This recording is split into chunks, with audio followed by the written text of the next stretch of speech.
कि एक पहर रुकने का सहस्त्र कोटि फल प्राप्त कर लेता है वो भक्त प्रेमी। लेकिन जो उस नर्मदा के पथ पर कई वर्षों से साधना में लीन है और सेवा में है, हमारे लिए वही देवतुल्य है, हमारे लिए वही देवतुल्य है। यदि उसका भी प्रेम को हमने पा लिया या हमने उसका स्पर्श कर लिया उस संत मूर्ति का जो कई वर्षों से नर्मदा के पट पर है, हम तो एक पहर की बात कर रहे हैं कि एक पहर का पड़ाव नर्मदा के पट पर सहस्त्र कोटि फल देता है।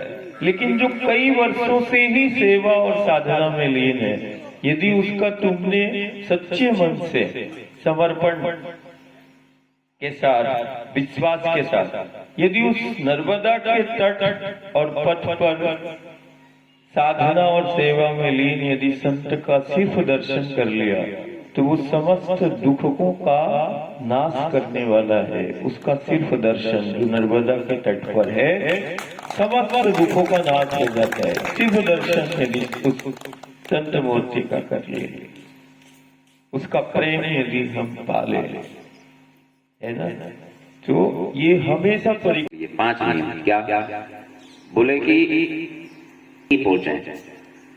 परिक्रमा का अर्थ ये नहीं कि आप रोज परिक्रमा करोगे तो उससे कुछ नहीं होने वाला।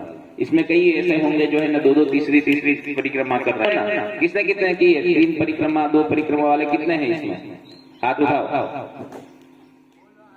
देखो 2 3 4 तो निकल ही गए हैं। योग की भूमि नहीं है, माँ नर्मदा जी योग की भूमि है।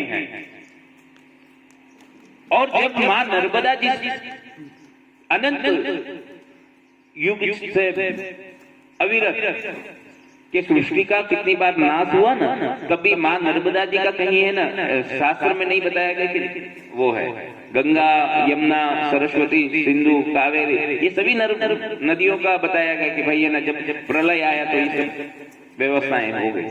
पर नर्मदा जी अविरत ऐसा वरदान प्राप्त हो रहा है, उसको हम हृदय से प्राप्त नहीं कर पा रहे हैं। क्योंकि हमारी जो आदत पड़ी है ना, हम बाल्यावस्था में हम जब रहे बच्चे तो स्कूल जाने के लिए भागे, स्कूल जाने के लिए